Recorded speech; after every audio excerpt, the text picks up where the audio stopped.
Hello! Every week, Emily, every week. Thank you so much for joining us. Today is the final. How is it the final episode? I don't know. How is it the final episode? It came after last week. Well, I know. Well, we only put 6 episodes in, didn't we? Because we didn't know really. So it was more of a suck it and see thing. We are so excited to be here today and to celebrate with all of you guys. Thank you so much for watching us live right now. I can see some watches coming through, so thank you very much. Today is all about communication. Now, Whoa, you're jumping straight into it? Yeah. Say hello, everyone. Let us know who you are in the comments. We want to bring you up on screen. Hatchfully yours. Hey, Sheba. He's going for it. Yeah. Anyone else in the show today? Kirsty, we love a bit of Kirsty. I hope Christchurch is as sunny as it is here today, Kirsty. And everyone's in lockdown, and we're hoping that today brings you a little bit of light relief and a bit of education, and we can all do some learning together about going that next level with communication. Emily, what are we talking about today? I'm doing this. So we booked. We have to put this out there first. We booked all of our guests for the 6 episodes well in advance. This was September time we were booking these in, and at the time of booking in this particular episode, we had no idea that lockdown 2 would be upon us. It just so happens that the two have fitted together quite nicely, actually.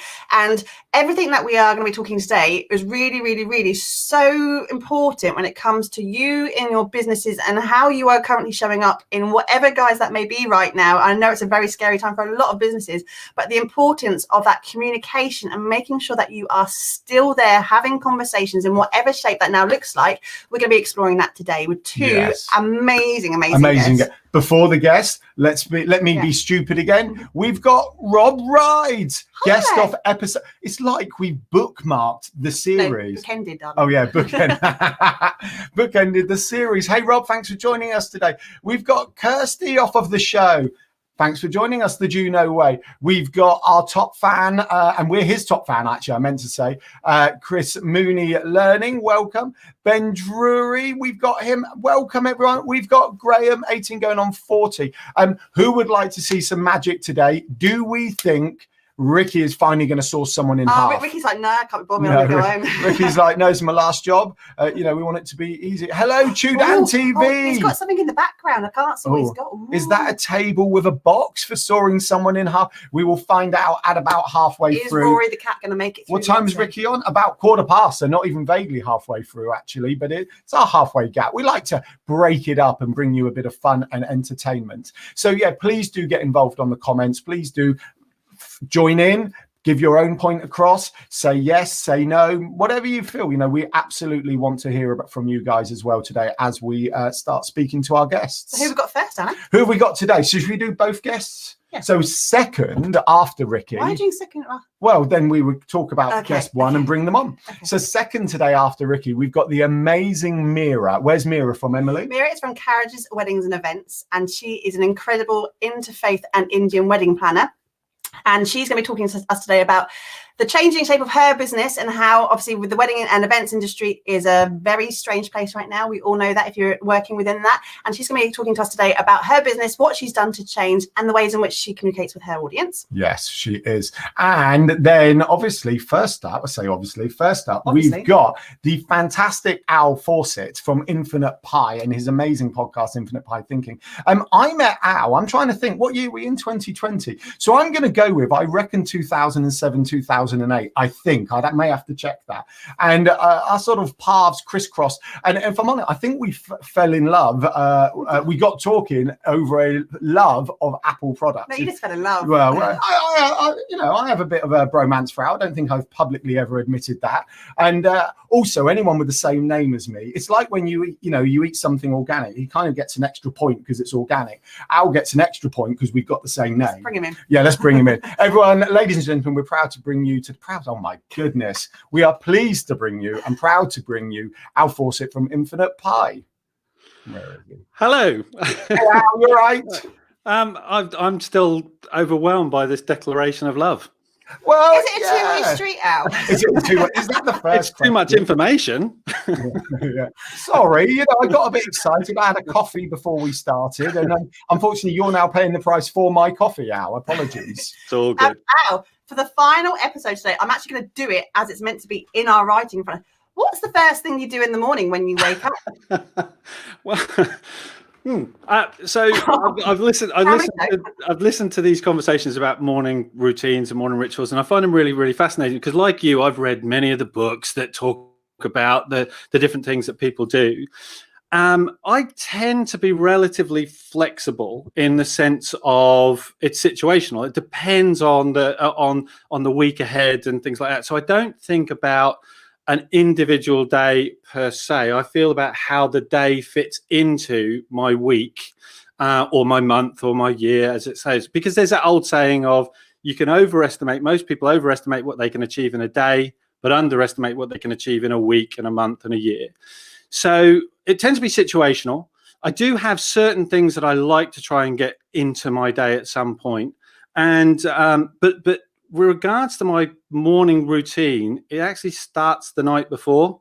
So I do tend to end my day with what's tomorrow look like? What do I need to be thinking about achieving tomorrow? And then I set my desk up for success on that sort of basis. I literally will have my desk up for success. I absolutely love that. Yeah. Okay. Well, I just mean like if I've got some reading that I want to make sure that I sort of get my head around before I start my day, that book sat on the desk and there's a notepad for capturing some thoughts, and there's a little bit of it's not a to-do list per se, but a couple of sort of notes around the type of things that I need to be making sure I focus on. So Alan will know this from the amount of times that I've said it. I have a really simple principle of do stuff that matters with people who count in places that inspire. So I try and create that environment. What is the stuff that matters? Who are the people that I need to get involved in that in whatever way, shape or form? And how do I create an environment which will actually motivate me to do it? So that tends to be my thing. Reading, producing some content, and some form of movement or exercise or whatever throughout the day. And I've had a pretty good day. Do you eat first? Do I eat first? No, I tend to coffee first. Bit of water, bit of coffee. And then as I start to sort of move through the morning, then the eating starts to come in. Cool. Thank you. So tell us a bit. I mean, we've jumped straight into kind of who you are, but tell us about what you do, what's Infinite Pi, and we've brought you on for communication, and why we're doing that today. Let's hear a bit about what you do, please, Alan. So you mentioned that we met, and it was, I want to say 2008. Obviously, you were working for a large organisation at the time, and I was brought in to run a massive project for them, and our paths crossed. And I think at that point in time, I was leaning on you for your geek knowledge, and we've just stayed in touch ever since, and I've really enjoyed watching the journey that you guys have gone on that sort of basis, in an X Factory kind of way, obviously. And adventure. We do say adventure. Journey's fine, but we prefer adventure. Actually, that's really interesting because I use that word all the time. In fact, that was one of the words that I was going to use later with regards to the communication piece. But it is. It's about understanding those adventures that you guys are on, and I love seeing how you're tackling them. So over that time, my business is all about helping other organizations and individuals, and more so from my perspective, the individuals to improve performance. So I coach and provide some consultancy on that sort of basis. And that's what it's all about, really. And why are you called Infinite Pi? So Infinite Pi is all about abundance. It's all about win-win. It's all about unlimited potential. And Pi, if you want to take it down to its nub level, it's performance improvement experience. Very good. I love it. One of the key, actually, there's a bit of love for you popping up in the comments. I'm going to chuck that up before my next question. Ben, who was on the culture show, culture session, Culture Matters. Oh my goodness. Flipping love that mission. Do stuff that matters with people who count and play. Yeah, it is. It's so simple, but so big and inspiring at the same time. It absolutely makes sense. One of the things I've always wanted to ask you, and I don't think I ever have actually, is I know you have a podcast now. Yeah. But it's the podcast first time round, possibly 8 or 9 years ago. Well, you were on it. Well, I was on it, unbelievably, with my marquee company. And that's the one that I find more kind of fascinating because you were ahead of the podcast curve. Yeah. So podcasting's been around for years and years and years. And every year seems to be becoming bang on trend and fashionable. And I'm like, it was fashionable 15 years ago, so how big is the growth? But when you were on it 10 years ago, what made you start communicating with your audience in that method back then? And you know what, let's be a bit, how did it work for you? It worked brilliantly. And again, it worked for all the right reasons because I think I came at it for the right reasons. So where it all started, funnily enough, and this is where the Do Stuff That Matters sort of evolved from as well, is that I was running a project for an organization. It was a large bank brought in doing this thing. And I had a large project team. There's a guy sat in a corner and he's looking at his phone. As you say, this is probably 12, 13 years ago, maybe. And he's looking at his phone and he's quite excited, chatting to the guy next to him. And the guy next to him, oh, wow, that's brilliant. So I walk over and ask the question. So what's going on, guys? And he said, I've just got another person on LinkedIn to connect with me. I went, brilliant. So tell me more about that because I'm, curious about these things. And he said, well, I've set myself a target. This is November. I've set myself a target. End of the year, I want to make sure that I've reached 1,000 connections by the end of the year. And I went, okay, for what purpose? And he went, well, I'm target driven. So I need a goal and I want to hit that number. I went, and then what? And he couldn't really tell me. And I said, and what about the people that you're connecting with? Why are you connecting? Well, because I want to achieve that. And it was at the time where we were worried about those type of numbers and those type of metrics and how many likes and how many tweets and how many, people were following us and what. So I had this sort of thought of you want to create connections that count. So behind every number is a person. So are you engaging with that person? Are you, are you providing something of value to them? Are you getting something of value from them? So I started the podcast and it was called the Connection Podcast. And what I did was I started with one person that I knew and I asked them the questions and what do you connect with? People, places, things, what excites you? And off it went. And then at the end of it, I asked two questions and you may remember this, Alan. I asked two questions. One was, who would you love to connect to and why? And I was more interested in the why than the who a lot of the time. And then the next question was, and who would you suggest and recommend that I connect to and why? And as a result of that, starting with the first person, I ended up going out to New York to meet the founder of the Tribeca Film Festival and the Disruptive Innovation Awards. I had dinner with around the house of one of the founders there. I got taken to somewhere else to be the MC and the keynote speaker at a big event in upstate New York, big health thing for 500 people. And the people that I got to know and meet and have stayed friends with and connected with since then has been incredible. And it was just through conversation and really engaging with the people that I got to know. I see. I think that's fascinating, and that absolutely falls in line with one of our phrases, which is not as cool as your "Do Stuff That Matters" phrase, but ours is embrace the grey, because that's where the true growth and excitement is. 8 years ago, starting up a podcast, people would have want to know what the ROI is, what this is, what that is, what metrics are you going to, as you say, very target driven. But you've gone, no. I want to connect with the people. I want to communicate. I want to connect. And you've gone, no, that's wrong. This has got to be the way forward. And, it's absolutely, arguably sculpted the next 10 years of your life and business. And I think that's absolutely fascinating. So how has it moved now to Infinite Pie Thinking with your newest podcast? How's that changed from the first one? So concept is very similar, but because of what I do, like I said, as a business coach, as a performance coach, what I tend to do is my attitude is if I can improve your thinking, I can improve your performance. Because when we talk about communication, then first and foremost, the person that you need to communicate most effectively with is yourself. So if you get your communication, because I mean, again, we've heard this before, but if we think about the way that we talk to ourselves, if we talk to others like that, not only would we not have any friends, we would certainly not have any customers. Do you know what I mean? Because of the way that we talk to ourselves. And what we don't realize is if we talk to ourselves like that, it actually does start to resonate out. So the whole point of the podcast now is to speak with remarkable people. And I have been very lucky to speak to some very remarkable people, Alan included, obviously. And I have spoken to these remarkable people in order to understand their thinking in their levels of success, not to be able to copy it, but to be able to learn from it. Yeah. Because again, I've had people say to me, but you know, what if people copy me? You do some incredible stuff and you could have the attitude of, what if people copy me?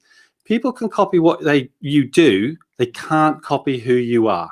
Definitely. And that's the key bit for me. So the thinking part of it is about understanding the thinking that goes behind these things, which leads to your behaviors and your actions and your outcomes.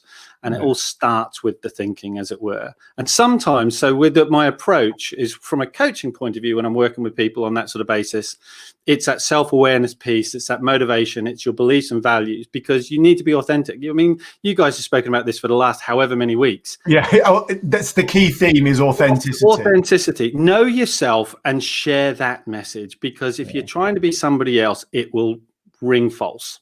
Yeah, no, definitely. We discussed doing episode 7 on authenticity because it had been mentioned by everybody. Yeah, perhaps we do a Christmas special. I have to say, we're gonna put you back in the yellow room and bring Ricky on. But before that, I just want to share one thing. Emily, high five. We've made it.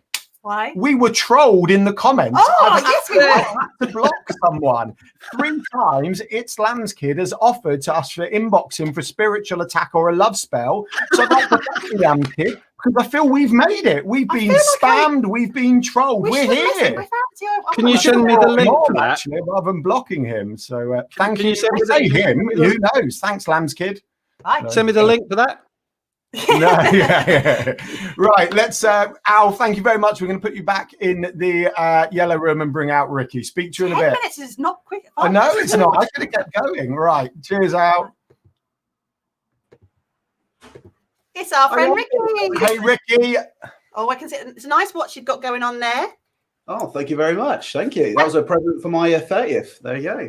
As we talk about 30, we have to say it's so good to see you live today. For anyone who doesn't know, Ricky was not meant to be here today. We were going to do a pre-record because it's his delightful fiance's 30th birthday this week. So we're going to sing happy birthday quickly. Oh, go there. We don't. Yeah. Happy birthday to you. Happy birthday to you. Happy birthday to Danielle. Happy birthday to you. Happy birthday. And you weren't meant to be here, but lockdown, kind of, although bad, has been good for us. So thank you so much for being here live. Yeah. That's all right. I should say it's a birthday tomorrow, but we were going to we're not be live tomorrow, so we couldn't sing. What I'll do, I'll cut this out and we'll paste it tomorrow as a video on all our platforms. Oh, I sure love that. Thank you. We'll do a bit of version. Ricky, so before we dive into magic with you, in terms of communication, again, you, especially with your current business in terms of Ricky Locke Magic, the changing shape of events, and we'll touch on this with Meera in a second, it must be very similar to you in terms of the fact that you have to find new ways of engaging with your audience, right? Yeah, absolutely. Yeah. So it's one of those things, isn't it? Shall I'll come onto the other camera so you can see my face. I just realized we messed up. We should have done the magic, then the chat. It's all good. He was set up for success, Emily. Yeah, you're absolutely right. Yeah, it's been one of those things, isn't it, this year, about how to, we always use that word, don't we, pivot, but it's really important to adapt to all this. But like you said, communication is really, really important. And I think that I know you love a good quote, Emily. So I've got a quote for you this week, which is from Jim Rohn. And Jim Rohn's some work that I used to follow quite a lot, which is words do two major things. It's basically food for the mind, and then it also brings understanding and awareness. But I think it's really important that sometimes you can get lost in translation when you're trying to communicate.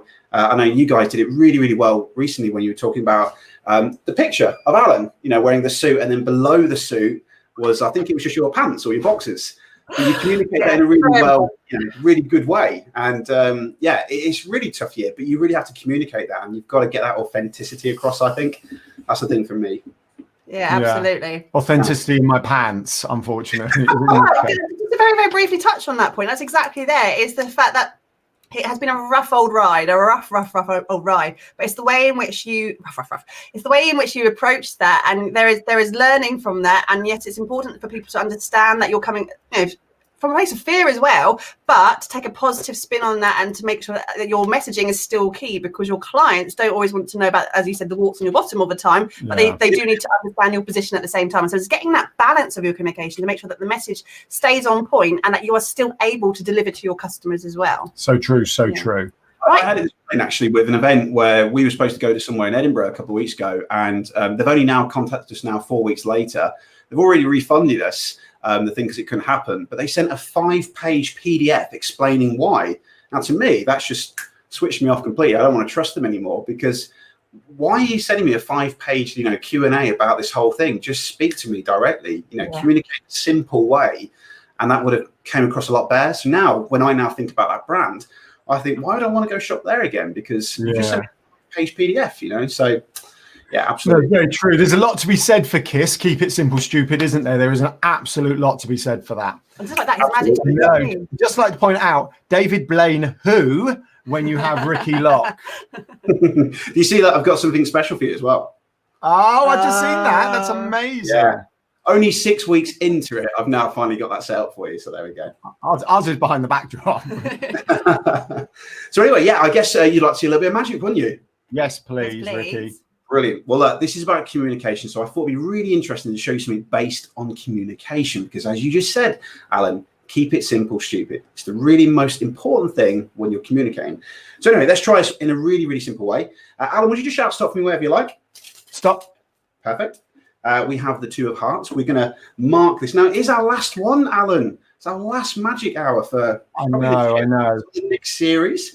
But anyway, Alan, Emily, what word should we write on this to make it really, really impactful? Impactful? Oh, I was just going to go with yellow, but if it's impactful, for me, it's adventure. Is that a bit long? That's fine. Yeah, adventure. Any reason why? Yeah, but that's a long answer. Okay, so we've got adventure. Adventure, cool. So, Alan and Emily, would you say that you are good communicators? It depends on what day of the week it is. Yes. We aim to be, yes. You aim to be. Okay. Well, look, I'm going to show you an example of communication. This is what happens. Now, before we do this, I'm going to create a little bit of a mess. Now, hopefully, you don't have OCD like myself, or if anybody does have OCD out there, you may want to look away for the next few minutes, but just watch this. We're going to mix these up like this. Yeah. Okay. This is what we call, Alan, a mess. Now, this is exactly like communication. When the message isn't communicated simply, you get all sorts of things like this, a complete mess. And for anyone that plays cards, you'll know that this is a horrible thing, right? Now, Alan, Emily, we need to make this more simple, right? Now, you remember your card that you had was the 2 of hearts, and we wrote adventure on it, right? We know that this one isn't, but we're going to place that just there so everybody can see. There we go. Now, I think we should try and use hindsight. I mean, if we had hindsight to just go back in time and think about some of the messages that we actually communicated, hindsight's a wonderful thing. We'd probably go back and make it a little bit more clearer, more clarity, and more simpler. Now, I thought we could try something together here. Now, Alan, I've actually developed a superpower. I'm going to show you. Now, I want you to look at this. If you can see this, just look. If you can see, there's me and Danielle because it's her birthday. You just look at the clock. Watch this. And watch that clock go backwards. Wow. I have to say, I just picked my phone up because I thought you were about to message me and that was going to be really clever, but that's very clever. But here's the thing. If you notice, it's gone back 6 minutes, which was 6 weeks for us, 6 weeks of Yellow Magic Hour. But if we've gone back in time to just 6 minutes, then we've created a really impactful moment, right? So powerful that, look, that 5 of hearts has now turned back to the 2. Wow. And not only that, we talked about communication. It needs to be clear. It needs to have clarity. It needs to be simple and concise, right? Well, we really have gone back in time because watch, all of the cards are now back to normal. I think, Ricky, that's amazing. No. I think that's my favourite trick you've done. Like it. Oh, thank you. I do love it, but I don't like. We don't like it when we can't work it out, not even loosely. Well done, you. Well, Ricky, I mean, we're going to come back and talk to you in a bit anyway, but can I just say thank you so much for you being with us every week for 6 weeks. I mean, and going back into communication, this all started with communicating. This all started with a conversation. Yeah, and then Ricky's communicated with his podcast, telling the story and everything. And I just think it's a really nice way to end this series. And yeah, we hope there's a series 2 if anyone would like to see it again. And Ricky, we'd love to be part of our adventure again moving forward. But thank you so much for being part of it. Thank you at the end anyway, but I just wanted to say. If you would like to see series 2, please let us know in the comments, or if you're watching on replay, do let us know, because then will help us decide, basically. Thanks, Ricky. Cut them if they talk. If you say anything other than yes, we're going to block you, but that's fine. Right, Great. Ricky, thanks. We'll see you in a bit. All right. See you guys. Bye-bye. Back in the yellow room. Bye. Hi, Meera. Hi, Meera. Hello. Can I just say, I loved that trick, and I couldn't figure it out either. It's one of my things. I love magic, but I hate magic at the same time, because I always think I've got quite a logical brain, and I sit there. I mean, we've been to many weddings, we've been to many sort of events and stuff, and I sit there and I go, yeah, when they like appear with a cricket ball out of their pot, and I have no, there's nothing. No, even when you factor in everything like we learned as kids about how to do it, you still kind of go, how do they do that? So we're with you. That's why he's a magician and we're not, because he has the ability to, no. Anyway, hi, Meera. How are you today? Hi, I'm good. How are you both? We're really, really good. Thank you so much for joining us. Yes, Emily. Before we start talking about you and your wonderful business, I have to ask you exactly the same question. I am on fire. I've done 2 out of 2 today. I know. What's your morning routine like? So mine is quite chaotic, because actually I present on a radio station in the morning. So I'm there from 7 a.m. So typically I will get up either early to work out. So I have a Peloton. So I literally jump on it with my eyes closed. So I do that first thing, because if I don't, then it won't happen, because I'll just be too tired and I'll talk myself out of it. So that happens. Or I'll just oversleep and I'll hit the snooze button, and then I will just wake up, go for a shower, and then just run outside the house. So it's kind of either a really organized day or just a complete mess. I am in awe. I am in awe. That's a lot more than we would. So just to confirm, you don't set your desk for success like Al does. No, that was awesome. I'm really jealous of that. I think my end of the day is pretty much like the beginning of my day, a bit blurry-eyed and dreary and sort of groping through the darkness to get to bed, or get up. So I may try something like that, though. So anyway, getting to the nitty-gritty, Meera. So tell us a little bit about Carriages and how that started and how that's developed over the last few years. Yeah, so it started 5 years ago now. Completely random. I have no actual experience previous to that in the events industry or the hospitality industry. My background is actually journalism. And through journalism, I was doing a lot of freelance work. And so I was doing some PR work in terms of writing press releases, and then you get involved in events and things like that. So naturally, I just progressed into some event work, very minor. And I realized very quickly from freelancing that I wanted to run my own business. It was just, what should I do? Like, what skill set do I have? And I love the whole idea of events, because it's so varied. Every day is so different. And that's what I love, because I love just being able to do different things, because otherwise I find I get bored. It's not that I can't concentrate, but if I'm doing the same thing day in, day out, it's just not for me. So I thought, this is great. I'll do events and weddings, because actually I felt like there was a gap in the market for it. And I have the biggest family and have had loads of huge family events and, like 700 people in attendance, kind of big events. So like, I'm just used to being around a lot of people, and it just seemed like fun. And I think for me, like, work should be fun. You don't want to wake up every day and just dread going into the office. Like, you've got to love what you do. So that's what I wanted. And thankfully 5 years on, I'm still here. Brilliant. I mean, love it. And from looking at all of your Instagram and your pictures and everything, they are stunning events as well. Aren't they? They're very vibrant and they are full of detail. And then obviously you take your own customers, your own clients on that journey of making something very, very special and unique to them. And what I'm curious to talk about you today, though, is the fact that obviously 2020 is a year. It is a year of change. Yeah. You have actually you have some projects in the pipeline before lockdown, though, didn't you, in terms of changing and adapting the shape of your business? Tell us a bit more about some of the projects that are coming out at the moment for you and how your business has changed from being physical events to more of an online kind of space. Yeah, so funnily enough, I mean, I know we'd had that chat. I had actually thought about pivoting and adapting previous to lockdown or COVID or any of that. So suddenly I was already doing these things and I don't know if I preempted it or it's my fault or anything like that. But suddenly, this all happened. And actually it was a positive thing for me, which sounds awful to say because it's just been a horrendous year for so many people, especially in the events industry. But I particularly wanted to actually launch a membership site for brides. Reason being because I wanted to create a space where brides could come along and communicate with me, but also each other, because I feel like wedding planning can be such a lonely thing sometimes, because though you're involved as a couple, not everybody really wants to know about the type of flowers or your dress. Your friends might already be married, have kids. They're over it. They've passed it, and your family members don't always want to hear. So I just wanted to create this space. But given my journalism background, I was also really kind of, really passionate about having a book or something in writing or something that I could give to people that kind of showed off my other skill set. So that was something that was already in the pipeline, but I only started writing it in lockdown just because I finally had the time. So that's pretty exciting because that's coming out next month. I've just had a date. So it's the 11th of December. So really looking forward to that. Do a little plug. What's the book called? It's called Plan to Perfection, and the membership is also called Plan to Perfection. So it kind of links in nicely. Thank you very much for allowing me to plug that. I feel like Chris Evans on the radio. Yes, you can plug it. Yeah.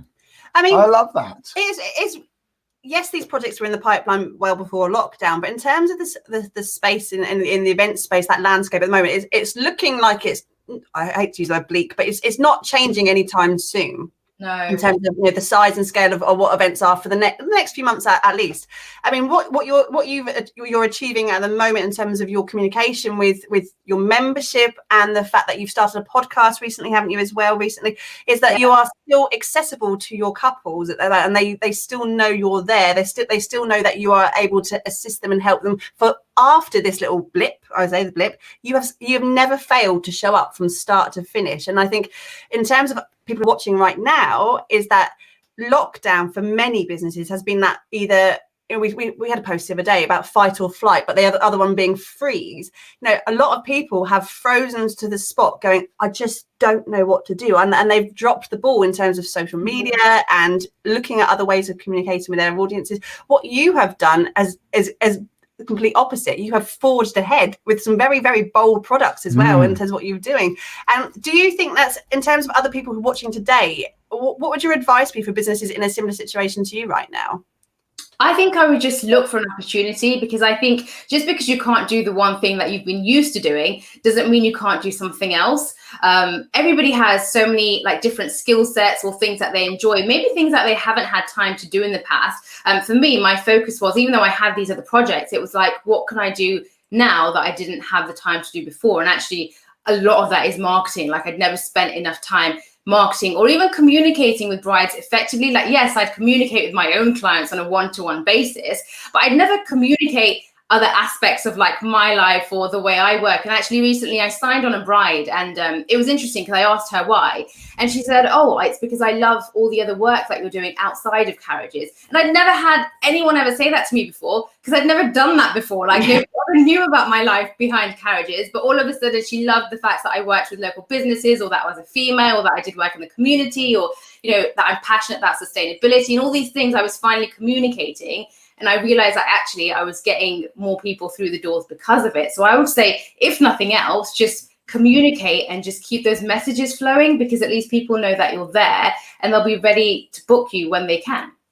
Yeah, you touched on so much in that last kind of 2 minutes. You mentioned personal brand, being your personal brand. You talked about your content strategy, so sharing what you are, who you are from your personal brand into your content. You talked about communicating, with more than just your audience, actually externally to your audience, because that's where the gray area, the true growth and excitement's going to come from. That was a really, really succinct, fantastic. I got excited. Emily's looking at me like I did learn that from Emily. She did say you need to start communicating more about I didn't know that. Yeah. Oh, is that why you were giving me a funny look? No, it doesn't. But you did it, Meera. That's the difference. It doesn't matter where the information came from. The fact is you applied it and implemented it, and that's the key part. What's nice to hear that is that we've spoken previously. Yeah. You've taken some learning from that. You've implemented that, and lo and behold, shock horror, you've had results from it. And it's just complete, from start to finish, a perfect case study of actually stepping out of that comfort zone a little bit, starting to have that communication strategy of how you can approach your audience and the different ways and the different opportunities out there to see if that connects with someone in a different way. And it has. It's really, really good. I think, guys, let's bring in the other two. I will bring them in. I need to talk about something very quickly. Let's remove that. Let's bring in Al back in from the yellow room, and let's put Ricky. And I think welcome back in, everyone. Just a couple of points. And some other bits that I think you've all touched on today is adventure and fun, and interestingly, we've been working on our culture and values as a company. Thanks, Ben. And our number one pretty much culture value is about adventure and fun. And there's a bit of love for adventure in the comments as well. Julie has talked about life. Absolutely. If it's not fun and an adventure, and we're not ignoring how tough it can be, but if it's not fun or an adventure, what's the point? Within reason, obviously. So that's yeah. Can I just jump in there? Because you're absolutely right. And this is one of the things that I think that sometimes when we're selling to people, is that you often hear the old sales tactic of, so tell me what keeps you up at night. Tell me what your problems are. Tell me. And people are sick and tired of that. It's almost that thing of, well, that's your job to know what my problems are and to help me with them. But actually, flipping that around and going, what's exciting you at the moment? What's front of mind that you want to be looking to achieve over the next 6-12 months, and why? And getting that excitement factor, that adventure factor, that sort of, what opportunities do you see ahead of you? Not only does it help them, but also they're more engaged to have a conversation with you on that sort of basis, rather than let's talk about the problems once again. Because I know what's going to happen. I'm going to tell you my problem, and you're going to tell me how you're going to miraculously fix it. Rather than I'd rather go on an adventure with somebody than try and fix their problems all the time. No, totally. And that's when we were talking to the members of the Digital Circus recently, and we were talking about take your audience, on an adventure with your business, because they're, yes, you might put a picture of a green chair up and they go, wow, fantastic green chair, but you're going to get next level kind of engagement and love by taking everyone on an adventure with you, So no, absolutely agree. But one of the key reasons that we've done this series, and from the very, very beginning of this, was obviously we'd had our own lockdown within the Braithwaite household, which was fun. And we started our need and want to create more noise and communication with our 100 days of vlogging. If anyone saw any of that, thank you so much for holding on and watching those, because they were 100 days is long. We struggled, so you lot must have struggled. Halfway through, and we touched on this in last week's session as well, half of that problem we had was the fact that in our own little internal bubble, we were talking at a camera, but it was just us one way talking to a camera. Yeah, and we were giving ourselves a tick for our box, weren't we? And then dawned on us no, this is very much one way. Yeah. So when you were talking at a screen, I think that's really hard, especially with podcasting as a whole. It's been very difficult to get that bounce back of people's thoughts and where they are in the moment of that, because it's a one-way camera. What we really took from that is that we wanted to have that opportunity to have conversation, and the collaboration from this, we've absolutely loved speaking to so many different people in completely different industries, but also the fact now it's live, this little box on the side with all of these comments coming through is the ability to have real-time conversation and communication right in the moment, which is so exciting, which we didn't get beforehand. And it's that evolution of what we can do with our audience and how we can get them involved in changing what we've always known and being a bit more bold, I suppose, to go, actually, do you know what? I'm going to try something new. This is not what I've traditionally done, but I'm going to give it a go. And we've loved this project. I think Ricky was nodding his head, like, you've enjoyed this, and you've taken. It sounds like your closing speech, by the way. We've still got 20 minutes left. But Ricky, even like, I saw your podcast recently, so you've been doing Unlocked, but you did a live version the other day, didn't you? What inspired you to do the live version? Yeah, so it was basically because of communication. I got in touch with someone, so Sarah Rudder, who was my episode 2 guest, and we just kept in touch after that. And she said, hey, Ricky, we're running an event and we'd like you to be involved. And we were thinking maybe you could do a podcast on peak performance. Would you like to come on and we'll do it live? And I was like, yeah, absolutely. And that all started out just because I think the initial started out on LinkedIn with me saying, hey, friends, I'm putting out a podcast in the next couple of weeks. It's about this, it's about that. Who would love to be involved, or what would you like to hear? And then Sarah reached out and said, yeah, I think I'd be great for your podcast. And then it started from that. So it literally just started with being authentic, saying, look, I'm really happy about this. I'm really, passionate about this project. Who wants to help out? And then that spiraled into that. So it's just communication, isn't it? Simple, concise. Look, this is what I want. Simple. It's easy. This is how you do it, and that's how I communicate. But I was just going to say, Emily, what you were saying a minute ago, the thing where I've now pivoted with the online shows has been really great, because if you take a theatre, if you go to see a magician at theatre, it's a silent audience except for the person on stage. But now I have this wonderful opportunity and power to connect to 20 people in one sitting and talk to them and hear, loads of people chatting ideas, there's this background noise, and it's a wonderful thing. You think back to the days when I was in a theatre, it's just so quiet. But now I can reach out to people all over the world and share magic with them. So the power, like you said, and what Meera's done, just plowing on forward, it's been wonderful, hasn't it, through this lockdown?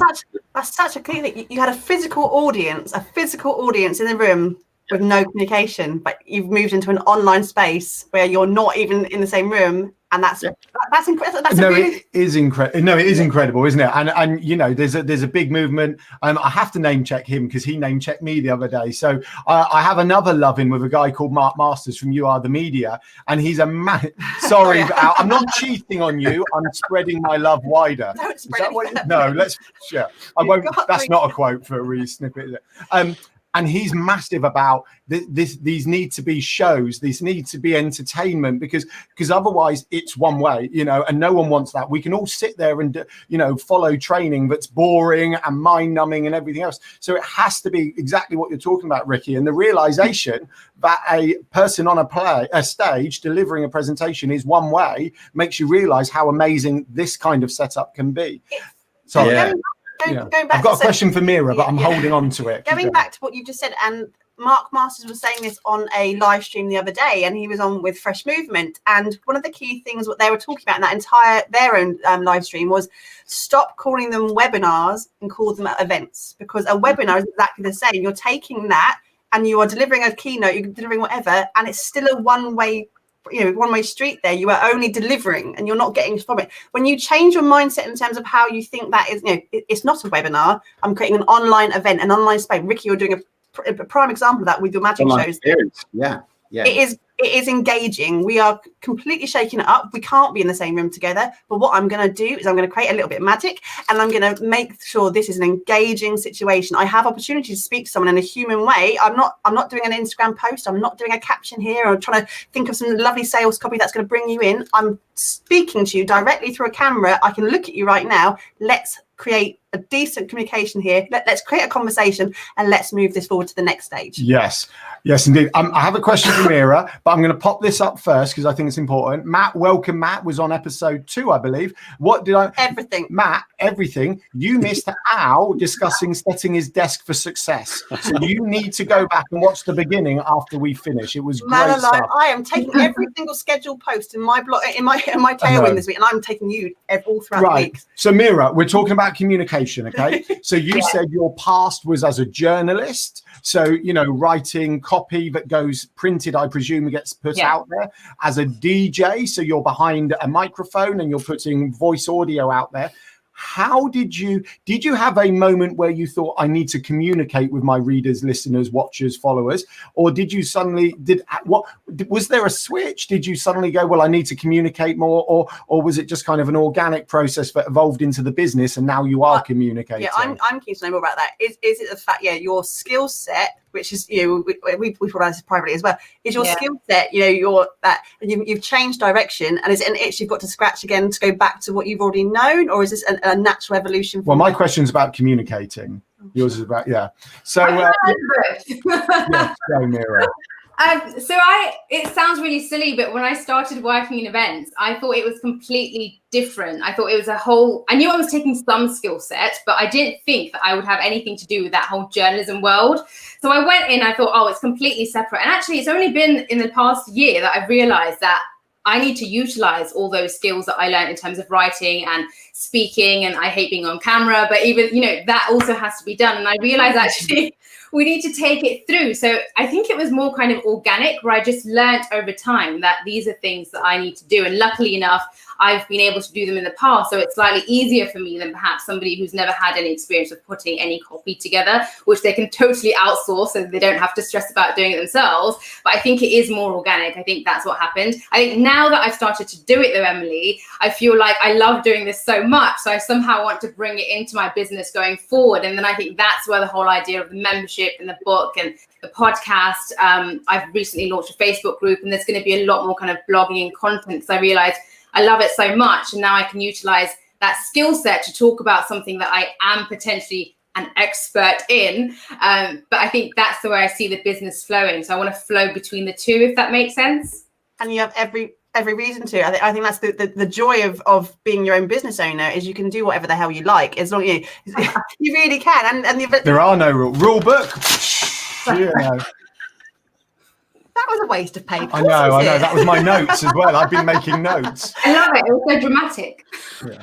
I think that is the ability. And thinking about the amount of businesses who have shut their doors for this time now, both in March and now, is the fact that I've said this in a couple of my lives this week, is that having that ability, having that flex, having those separate projects to kind of to not play with, but to move around to see what fits you. I mean, this online space is scary for some, but has been absolutely, so true for other people who've gone, actually, do you know what? I can sit here and I can still thrive, and I can still talk, and I can still find a way of doing what I love, just in a different way. And I think, Meera, in terms of, I love the fact you've written a book. I love the time you've taken that time in that 6-month period to go, I'm going to do something productive with this. And this is still a way that I can talk to a mass amount of people on a non-online platform. This isn't physical paperback. I love the fact that people like books, but they can absorb your content, they can absorb your knowledge, they can get to know you as a person, not necessarily from a video, not necessarily from a blog, but they can actually get you in a completely different way that they would never even thought of beforehand. I think the changing shapes of Meera almost. I love it. Question for Al, sitting here in my head. So Al, obviously you're a bit pixelated. I hope that's not. I hope probably my end. All right. I don't know. It could be our end. So obviously you're on your second kind of round of podcasting. Mm-hmm. How do you now communicate with your listeners? And, because once again, podcasting, even though you're collaborating and chatting and introducing and growing your network and all of those amazing things, how do you ensure that kind of chitter chat goes on with your listeners? Yeah, it's a good one on the basis of so first things first, we're reaching out to the guests. So there's a number of bits of communication here that sort of came into my head when I was thinking about this today. So the first thing is, when I'm reaching out to guests, one, I'm putting myself in the seat of the audience. So I'm sitting there going, who would I want to hear from and about, and so on and so forth. And that's the role I take when I'm chatting with them as well. I'm sitting there going, well, I'm an audience member. What do I want to hear? What questions do I need to ask? And so on and so forth. But when I'm reaching out to those people as well, I try and change the language slightly, because I've been on the receiving end of people saying, hey, come on our podcast. And that's the question. That's the thing that they ask me. Can you come on our podcast? I tend to talk to people about sharing their story. So I would rather ask them to share their story to my audience rather than, or my community, rather than, can you come on my podcast? Because if you come on my podcast, you're doing something for me. If I'm helping you to share your story, that's more about you, right? So there's that type of thing.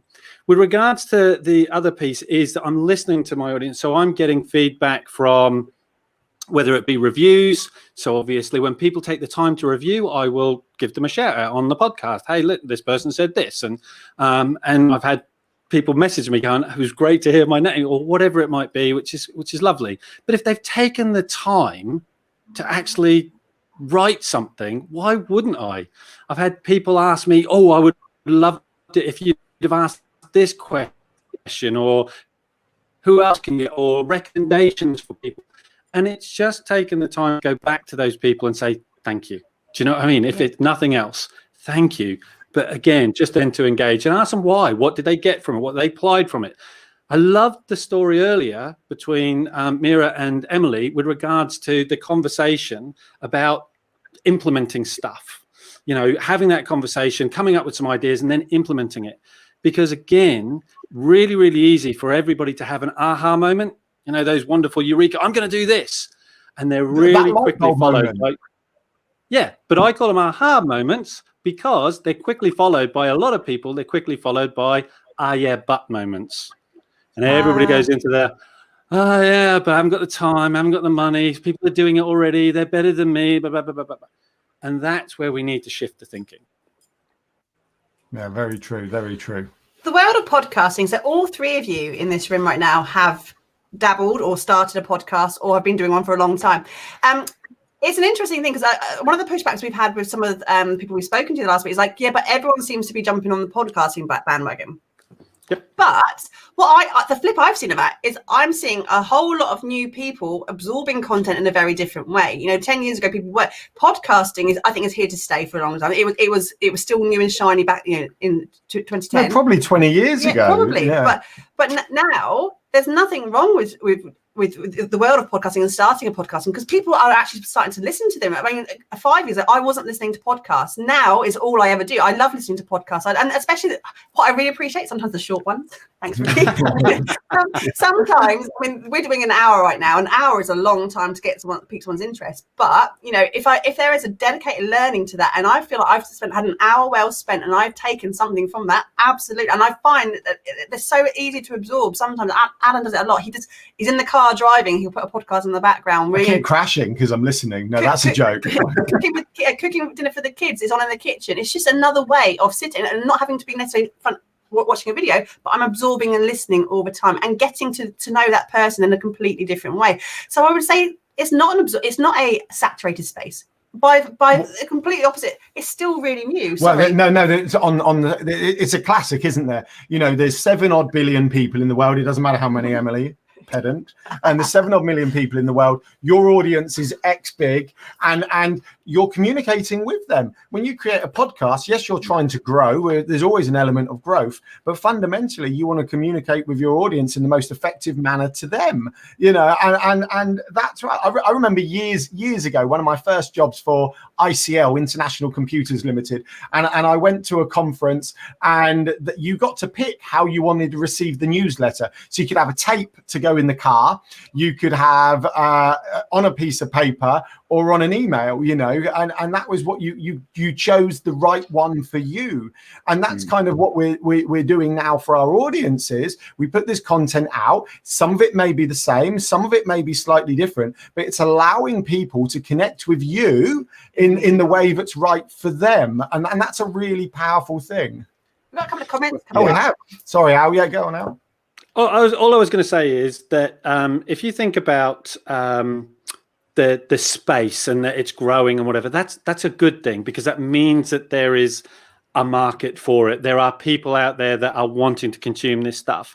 If you go into certain towns, you'll go to a row of coffee shops. There'll be loads of them because they don't go, I'm going to have one coffee shop at this end of town, one coffee shop. They'll park next to each other because then people get to that point of, well, that's where the coffee shops are. and they go there. And it's avoiding the comparisons. There's a Jack Kerouac quote that says comparisons are odious. Stop falling into the trap of comparing yourself to others, because you're always going to go, well, they've got more listeners, they've got this. Somebody once said to me when I first started this, if you've got 20 listeners, just picture yourself in a room with 20 people. You'd be delighted to have 20 people sitting there listening to you, wouldn't you? So it's that type of thing, but also it becomes that thing of, Emily, you just said it, what people take from it. So as long as you've got that one person that's engaged or getting something from it, then you're adding value. And I've been lucky. I literally had a message from a senior leader in a business the other day who turned around and said, I'm listening to your podcast, and I'm using it as a weekly personal development thing for my team. I'm getting them to listen to one per week, and we're analysing it and breaking it down and what they took from it and how they go, fantastic. If you need any help, if you want me to break it into bits, if you want me to do some stuff, let's talk. But the fact that it's one person, that's all it needs to be. One person takes something from it and applies it. It's fantastic. Well, I have to say, Al, when I listened to your Chris Brindley MBE one, which was fascinating, not only did it make me want to go back to being employed so I could put some of his leadership practices into kind of place, but also because I wasn't about to do that, it made us get back involved with the local scout group that we were staying away from before, because we wanted to be able to impart the relevant skills and knowledge that we have. And that was like, well, what can we, I'm not about to be employed again, but we can go and help there. So, and that's the point. It's not about I've listened to this person and how can I do what he does or she does or that. It's about what does that mean to me and my life and the way that I can incorporate it. And you're going to listen to lots of different points and you might take one of them. That's okay. It's all good. So great stuff. We've got 5 minutes. Fun podcasting facts, actually. Podcasting, the name stems from iPod broadcast. It was coined by Ben Hammersley in 2004. So what's that, 16 years? So not quite 20, but it's fine. For a long time. It's still a long time. What about Matt? Matt Pert. Podcasting, we've got on to podcasting. Podcasting is like in a new car. When you get your new car, you suddenly see that model. Yeah, absolutely. You've never noticed them before. You only see something because you are in that space. It's so true. And I have to say, there's a couple of things. I feel like I want to ask more questions, but I'm conscious we've only got 5 minutes left. There's a couple of things from this. One is, one of the many reasons we do this is because we want to take that kind of communication to the next level. So from doing this live broadcast, not only do we get a live broadcast, we get the video to export out and share wherever we want. We get the audio from that to put into a podcast if we choose to make this into a podcast in the future. And so from this one bit of content, we get many, many, many new ways to communicate with our audience, followers, likers, community, whatever, friends, family, whoever's going to listen and watch it, basically. And I just going back to the whole changing shape and how it's all, how it's evolving, is the fact that I was talking on a networking meeting yesterday, and this was about home working. Actually, he was a mortgage broker and he's a team of 6, and he's like, after this is all over, I can't see us going back into the office anymore. This is not what we want to do. We've seen more in terms of productivity and the fact we've got our balance right in terms of family life and working, all that kind of stuff. This is how it's going to shift for us. Applying that to communication and the way now we've opened, going back to podcasting slightly, we've opened people's eyes to new ways of communicating. We've got Zoom, love Zoom, fantastic Zoom. Yeah. We've got Zoom to have meetings with. We've got podcasts to talk to people in a different way that we were doing before.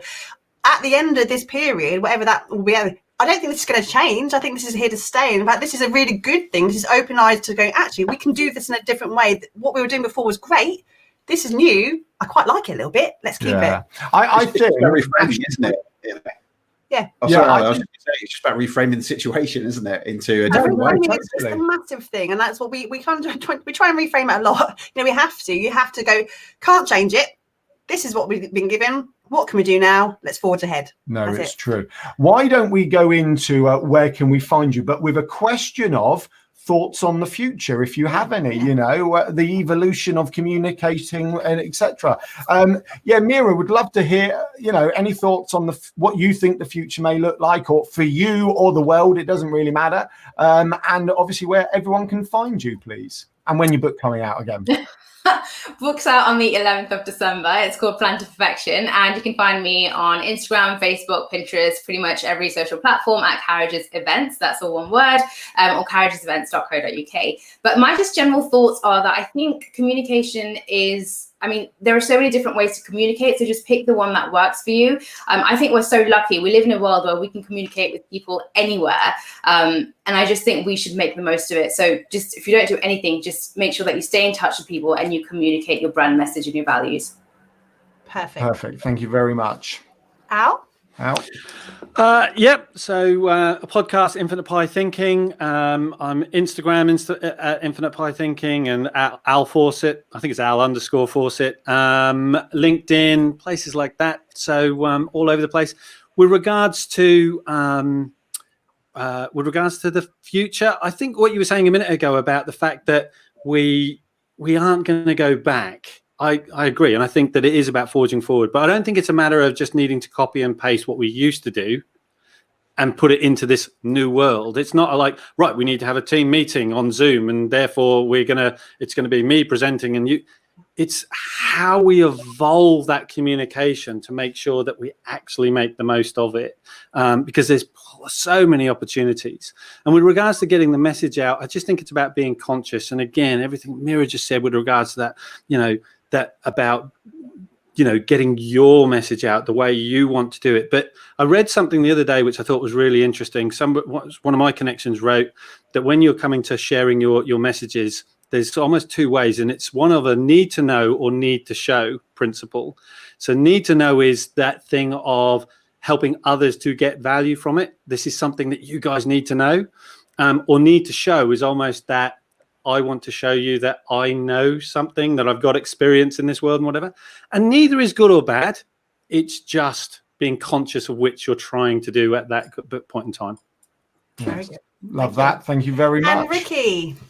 Yeah, so thanks everyone, and thanks Emily and Alan. So you can find me on Unlocked, the podcast to help business owners create success in their life. Ricky Locke Magic, it's on the little bit just here.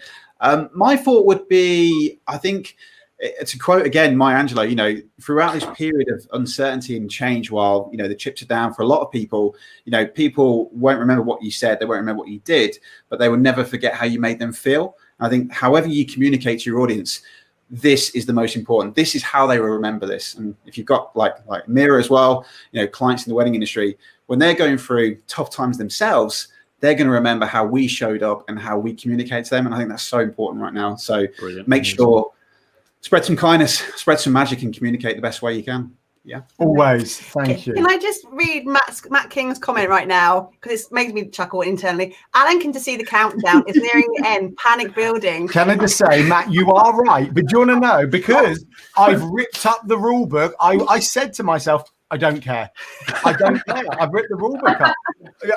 For anyone watching for the first time today and wanting to know what that means, basically we share this across all of our platforms. We share on Facebook, LinkedIn, YouTube, Pinterest. We share this everywhere, and we share to Instagram too. But Instagram, IGTV has this lovely thing where it only lets you do 1 hour's worth of content before it goes. So we've had to split. We're going to split this in half, and it gives Alan the shakes. Well, it's just not seamless. It's not a seamless experience when we're taking our audience on our adventure. But they have to watch this in 2 parts on IGTV. But now we're so over, like, who cares? I've got to talk about our next macro content project yet, because Al basically said what it's called. So I now have to talk about that. But whilst we will have you in the room, I just want to say thank you so much for being part of our final show of this season. It's been really, really amazing to have you in the room with us, and your knowledge and expertise is fabulous as always.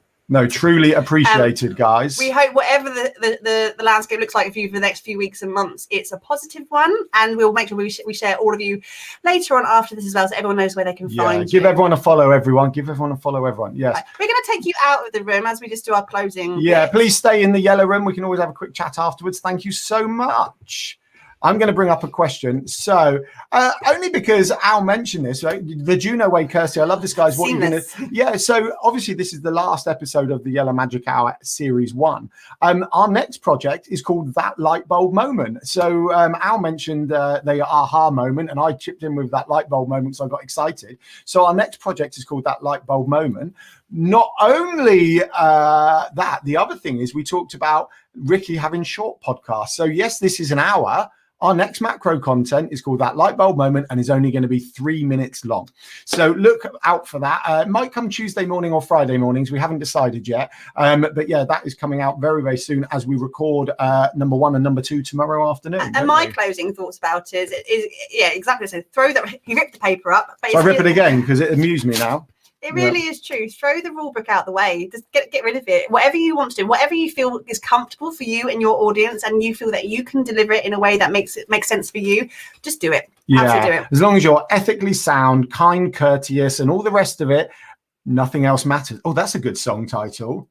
Yeah, that's my rock. As I do with Lydia Ray. Oh my goodness, we're going off on one. How's the mother going? Oh my god! I know. Alan's done a rock. On the Yellow Magic Hour because of Nothing Else Matters. Thank you to everyone who has been part of this for the last 6 weeks. It's been truly appreciated. We've loved speaking to each and every single one of you. We have. It's been amazing. And we will see you all maybe in series. Oh, I'm not even ready for. I might start crying. Oh god! Isn't this what Ant and Dec do at the end of a series? No.